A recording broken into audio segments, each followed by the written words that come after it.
We are about to embark on the next block of fixtures in the EFL Championship. What will the promotion race look like in 6 games' time? Can we get any hints from the schedule, the opponents, the fixture lists, and the current form? I will give you my theories. You can give me yours down there in the comments. Normally, between international breaks, we're talking about sort of a month or more's worth of football.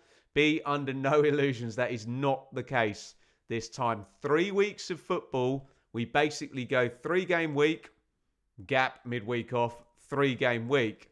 For the top 10, that is the case. If we do get, I believe it's Swansea and Wrexham into the promotion picture as well, they're actually playing in the EFL Cup. So they are going to play something like 7 games in 21 days. The rest of the Championship does get that midweek buffer in the middle of these 3 weeks.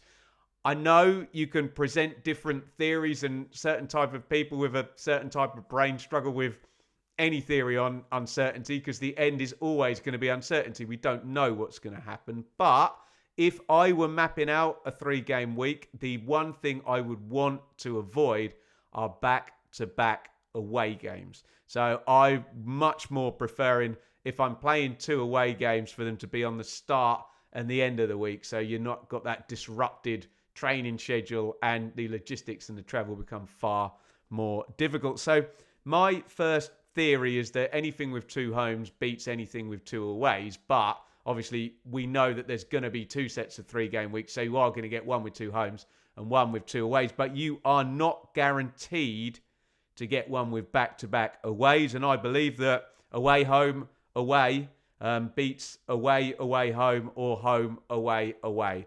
Just avoid back-to-back away games as a rule, in terms of travel and logistics, etc. My other theories are that teams at the top of the form table and teams at the top of the league table are more difficult to play against, and teams at the bottom of the form table and at the bottom of the league table are easier to play against.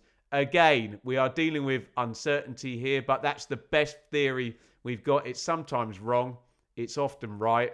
There are always little outliers into this. So what I've done is I've had a look at the logistics to see if anyone gets the difficult travel and the difficult scheduling.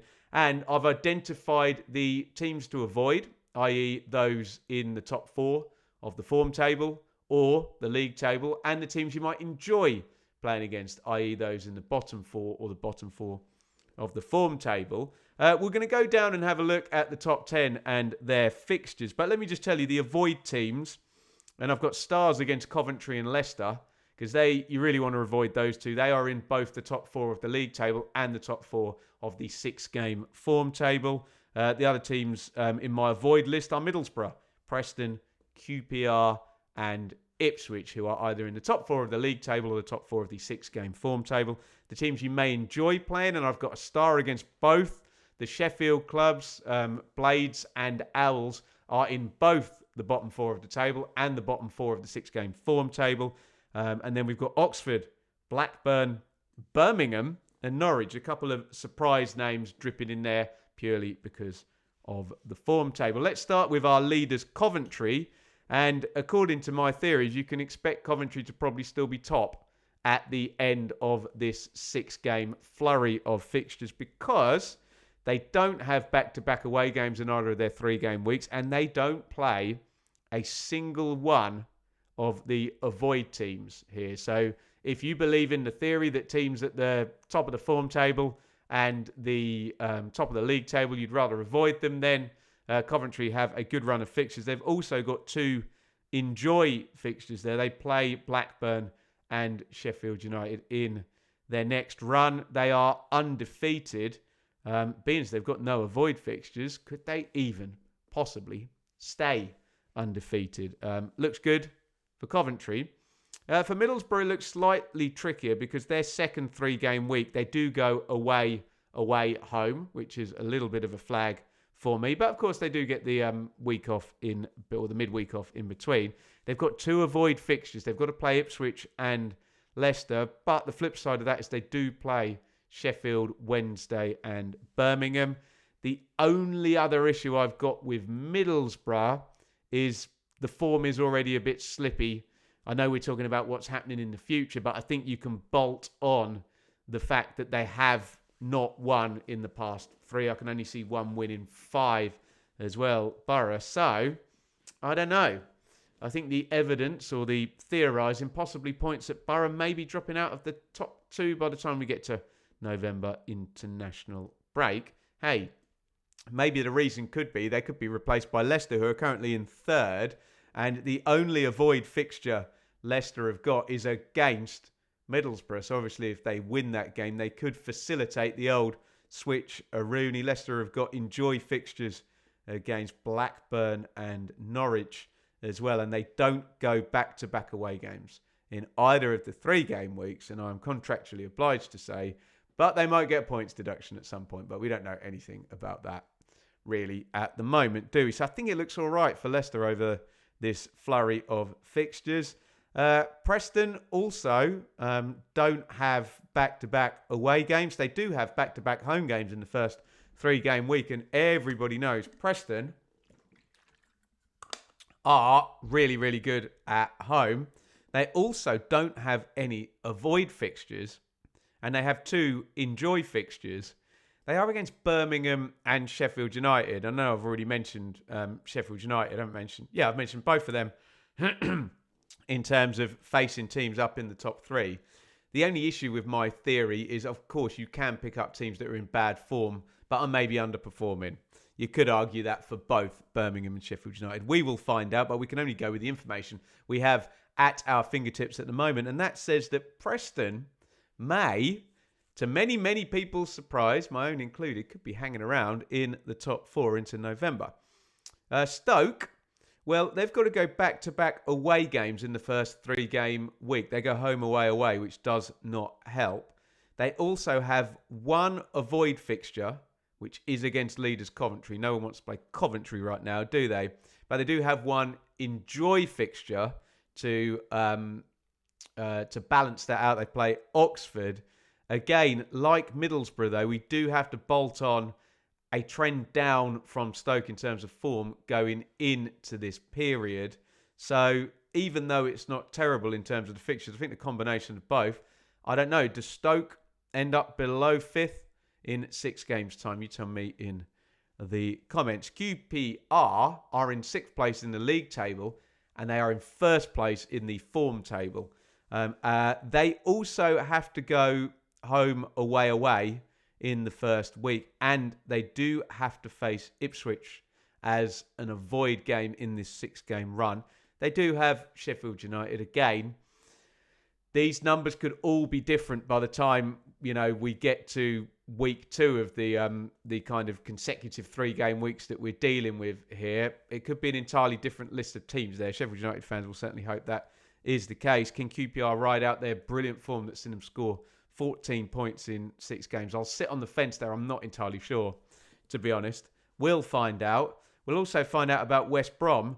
They also, 3 in a row here, go home, away in the first week. And they end at Ipswich, don't they? And they also face Preston. So they've got 2 avoid games. They do play both Sheffield Wednesday and Oxford, which I dare say of my enjoy games, maybe those are the 2 that might be where they're going to be and just trying to get themselves out of it. You tell me in the comments. So other than the geography, I don't mind what West Brom have got there. Millwall in 8th. We'll just go down to 10th here, and then you can get your thoughts in the comments. They do have to go back-to-back away games in the second 3 game week. They go away, home. They've actually got, Millwall, the most avoid teams out of anybody. They've got to face QPR, Leicester, and Preston in the next 6. They do play games against Oxford and Birmingham, so they've only got 1 game that isn't either an avoid team or an enjoy team. But I think given they've got the most avoid fixtures, you would forgive me for predicting that Millwall may drop a place or 2 in 6 games' time. Ipswich, my lot. The geography's good. They go away, home, and then away, home, away. So no back-to-back aways. They do have to face Middlesbrough and QPR. which is a problem. And they've got no enjoy fixtures. Ipswich, they're the only team in the top 10 not to face anyone who's currently in the bottom 4 or in the bottom 4 of the 6-game form table over the next 6-game run.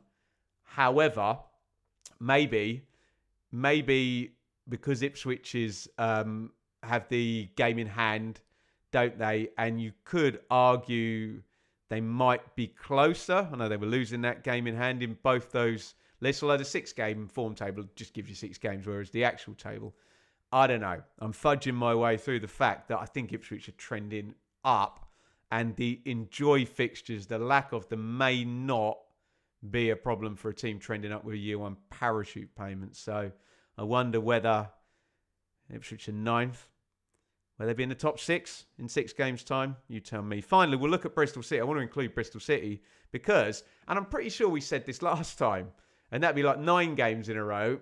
Bristol City come out best in this little run. They don't have to go back-to-back away games at any point.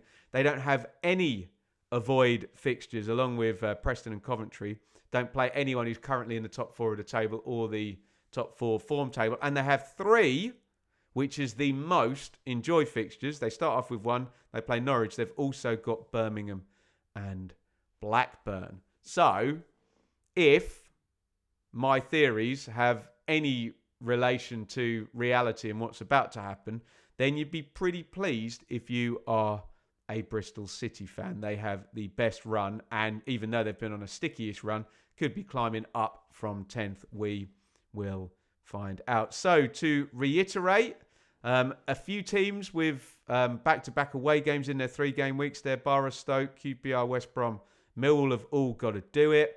In terms of avoid fixtures, Coventry, Preston and Bristol City don't have any. Millwall have the most with 3. And in terms of enjoy fixtures, Ipswich don't have any. Bristol City have 3. Let me know your thoughts in the comments. Again, I know, look, we are dealing with uncertainty. Nobody really knows what's going to happen. And it's just a little bit of theorising. It's just a little bit of fun for the international break. Please do not take it too seriously. You're more than welcome to posit your own theories. I will be respectful of them if you are in return respectful of mine. Not too much to ask, we hope. We are going to be kicking back in. We should have a guest on tomorrow, but I never reveal because I don't want to jinx these things because sometimes life gets in the way. Sam Parkin will be back with the predictions on Wednesday as well. And if you want to stick with the channel, click up there. More fun and games. So I promise the serious stuff will be back. We had a look at the bold predictions for, well, further than the next run of 6 games, right the way through into the new year yesterday on the channel. Hit thumbs up, subscribe, and check it out.